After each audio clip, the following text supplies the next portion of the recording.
Glórias a Deus, louvado e engrandecido seja o santo nome do Senhor, do Deus Todo-Poderoso, do Deus Criador dos céus e dessa imensa terra. Estou mais uma vez nessa casa de oração chamada por Cristo Jesus e eu me encontro no livro de Salmos, o capítulo é o 23, que diz que o Senhor é o meu pastor e nada me faltará. Eu já preguei há pouco tempo sobre esses salmos, mas não vou parar de pregar para que verdadeiramente os nossos irmãos em Cristo possam entender, porque muitos fazem campanha de prosperidade, fazem isso, fazem aquilo para ter prosperidade, mas o Senhor é o nosso pastor e nada nos faltará. Mas quando o Senhor é o nosso pastor? Quando nós estamos debaixo da sua mão potente, quando nós estamos fazendo a sua vontade, quando Ele está nos pastoreando e nós estamos debaixo do seu cajado, Aí, indo para o Salmos 1, isso é o Salmo 23, só é o nosso pastor, se nós estivermos sendo pastoreado por Ele, sendo guiado por eles, Então aí Ele passa a ser verdadeiramente o nosso pastor. E o Salmos 1 diz assim: bem-aventurado o varão que não anda segundo o conselho dos ímpios, e nem se detém no caminho dos pecadores, e nem se assenta na roda dos escarnecedores. Antes tem o prazer na lei do Senhor, e na sua lei medita de dia e de noite. Pois será como árvore plantada junto ao ribeiro de águas, a qual dá o seu fruto na estação própria, cujas folhas não caem, e tudo quanto fizer prosperará. Não são assim os ímpios, mas são como moinha que o vento espalha. Então, o que eu tiro daqui? Quando o Senhor verdadeiramente é o nosso pastor, está lá no Salmo 23, no Salmos 1 está dizendo: bem-aventurado é aquele que não anda segundo o conselho dos ímpios, aquele que não anda procurando o conselho daqueles que um dia conheceram a palavra, aqueles que um dia já estiveram na presença de Deus, aqueles que um dia foram revestidos do Espírito Santo e que se voltaram atrás, como foi, diz a palavra, como o cachorro volta o vômito, entendeu? O cachorro que volta ao vômito são pessoas que se convertem, deixam tudo as coisas erradas, vêm para a igreja, começam uma vida santa, uma vida reta diante do Senhor, e depois começam a ouvir conselho dos ímpios, conselho dos injustos, conselho dos pecadores, e se assenta até na mesa daqueles que escarnecem, Tem muitos que estão escarnecendo dos crentes na internet, está cheio de pessoas escarnecendo, e eu vejo pessoas que são de Deus e estão no meio, dando risada, tirando um sarro, dos crentes, Tem crente que verdadeiramente Deus ainda não abriu o seu entendimento para que eles entendessem algumas coisas, mas cada um sabei, como disse Paulo, sabei o que deve saber, não sabei demais. Por quê? Tem pessoas que não podem saber demais, porque senão se exalta e senão se orgulha, aí sai da presença de Deus. Quando as pessoas procuram e sabem demais, se acham Deus, não sobre o Deus Todo-Poderoso. Mas quando as pessoas buscam muitas informações, e principalmente com os escarnecedores da palavra de Deus, aqueles que são desviados do Evangelho, aqueles que são desviados da palavra, aqueles que já foram revestidos do Espírito Santo, mas voltaram às fábulas, voltaram a espíritos enganadores, voltaram ao que não prospera no reino de Deus, esses são os que escarnecem, e muitos são os que estão entrando nessa faixa de pessoa, nessa faixa etária de pessoas, esse tipo de pessoa, né?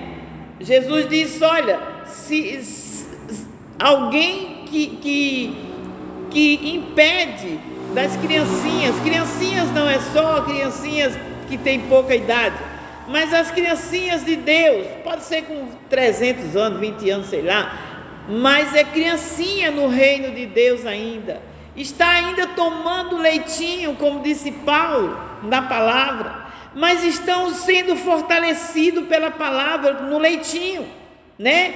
As pessoas dizendo: Cristo salva, Jesus já nos salvou, Jesus já levou as nossas dores, nossas enfermidades, Jesus já levou o castigo que nos traz a paz, e aquelas pessoas estão recebendo o leitinho. Esse é o leitinho, essa é a prosperidade do Senhor,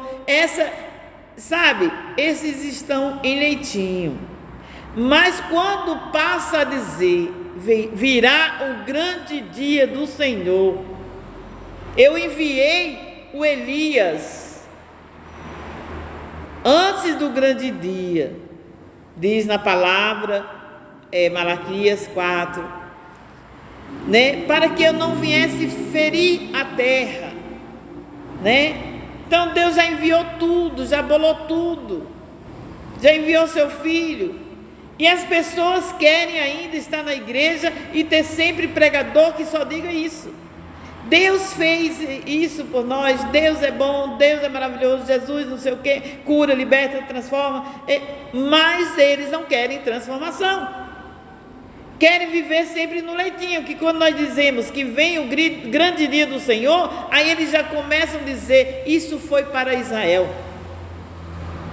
isso foi o profeta falando para Israel, para Judá, Benjamim, mas não para nós. Quer dizer que para nós Jesus morreu, nos trouxe tudo de bom, mas para Israel querem dizer que Deus que vai vir o grande dia para eles. Não, o grande dia do Senhor, ele disse para que eu não ferisse a terra, e está vindo o grande dia do Senhor, sim. Muitos dizem: mas você fica pregando assim para meter medo no povo, colocar medo no povo. A irmã fica pregando assim porque querem que os bobos dos crentes vivam tudo ali de cabeça baixa e com medo de Deus. Não, mas a palavra de Deus não diz que nós temos que ter medo de Deus, temos que temer ao Senhor. É um espírito, o sétimo espírito do Senhor é o de temor a Deus. Se nós não tivermos esse espírito, de nada vale, porque ele já é o princípio da sabedoria. Quando Deus nos dá o temor a Deus, que sabemos que Ele é dono do mundo, sabemos que Ele é criador dos céus e da terra, e sabemos que vai ter um grande dia, sim. Já houve outros grandes dias, mas vai haver novamente, porque da maneira que está não pode mais ficar. Então nós não temos que ficar atrás de escarnecedores que só querem o leitinho, só querem o bem bom, só querem o evangelho de paz, de alegria, mas eles mesmos não são bons, eles mesmos não levam paz, né? Aí diz, bem-aventurado é quem não se assenta no meio desses escarnecedores, antes de ter o prazer no Senhor, na sua lei, e medita nela de dia e de noite. Entendeu? Só é feliz aquele que medita na lei do Senhor de dia e de noite. Estou dizendo isso, muitos ficam falando, os crentes burros, os crentes besta, entendeu? Pois deixa eu ser besta, deixa eu ser burro, conhecendo, entendendo e tendo o Espírito Santo da verdade, o Espírito Santo de Deus, não o espírito de mentira, não o espírito que está no mundo, né? Não o espírito que está no mundo, enganando, enganadores, o espírito do engano, como diz a palavra.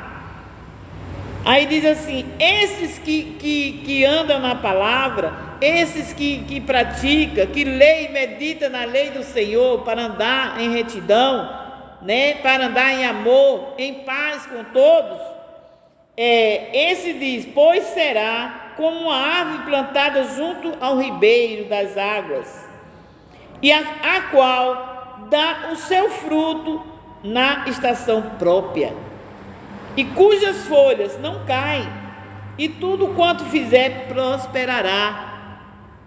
Você está querendo prosperidade?